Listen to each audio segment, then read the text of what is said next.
Lalu yang ketiga, sekarang di sini, ketika di sini saya menemukan dua hal yang mesti dilakukan menurut saya. Satu, normalisasi sungai melalui pengerukan dan pelebaran. Yang kedua, daripada relokasi warga, itu memerlukan waktu lagi. Nanti kalau musim kemarau nggak mau lagi relokasi. Apalagi misalnya banjir ini 5 tahunan. Maka saya menawarkan konsep rumah panggung seperti di Kerawang. Dan tadi saya sudah menyepakati ada 1.000 rumah dalam hitungan saya yang akan diperbaiki. Dan Pemprov menyiapkan 40 miliar untuk pembangunan rumah panggung. Dan selanjutnya Pak Wali Kota, silakan. Ya. Jadi memang harus ada satu penyelesaian secara sistemik apa yang sudah disampaikan Pak Menko, ya, PMK dan Menko Kim Praswil. Saya kira sejalan dengan apa yang hari ini Pak Gubernur lakukan. Ya, Pak Gubernur langsung action terkait dengan bagaimana menangani tata guna lahan yang ada di hulu. Pak Gubernur juga nanti akan mendorong pusat untuk membuat embung yang ada sebelum masuk ke Kali Bekasi. Nah, kemudian terkait dengan tentu warga, seperti apa yang disampaikan oleh Pak Menteri Perumahan, bahwa akan ditawarkan untuk melakukan relokasi. Tentu banyak cerita yang kemudian banyak hambatan. Ya, terkait dengan rumah adalah cerita, rumah adalah kenangan, rumah adalah sesuatu yang jiwa raga. Rumahku adalah surga. Nah, rumahku adalah surgaku, ya. Jadi artinya salah satu solusinya adalah membuat rumah panggung. Nah, ini tentu pemerintah akan memberikan subsidi.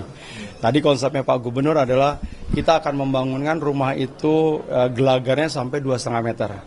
Sehingga nanti dengan anggaran yang ada 40 juta per rumah dari provinsi, nanti 30 juta rumah dari Kota Bekasi, dan kemarin dari Kepala BNPB juga menyatakan bagi yang rumah dalam kondisi rusak berat dan kemudian direlokasi berat, itu juga mendapatkan 60 juta. Jadi nanti warga akan disiapkan anggaran minimal 130 juta. 130 juta. Nah, nanti 130 juta sampai mana? Tetapi yang jelas mereka gelagarnya adalah setinggi 2,5 meter. Aman itu sudah. Sehingga dengan ketinggian 2,5 meter, air sudah tidak lagi, warga menjadi aman. Alat-alat rumah tangga yang hari ini jebol, rusak, nggak bisa dipakai lagi.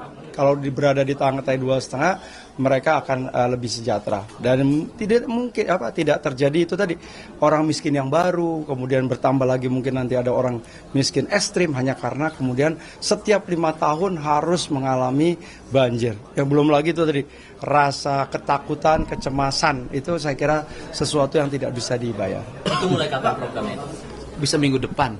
Ada prosedur khusus nggak yang harus dilakukan warga-warga korban ini? Iya, itu semuanya kewenangan wali kota ya secara teknis. Kalau pemerintah provinsi adalah menyiapkan bantuan dan kita ingin bersama-sama merancang gambar agar rumah itu menjadi rumah yang menarik, bukan rumah yang berantakan, rumah yang tertata, yang memiliki desain arsitektur yang memikat orang melihatnya dan nyaman bagi yang meninggalnya. Dan yang paling utama rumah panggung itu untuk di daerah bantaran sungai, kemudian di daerah yang sering banjir, itu juga membebaskan dari serangan binatang berbahaya.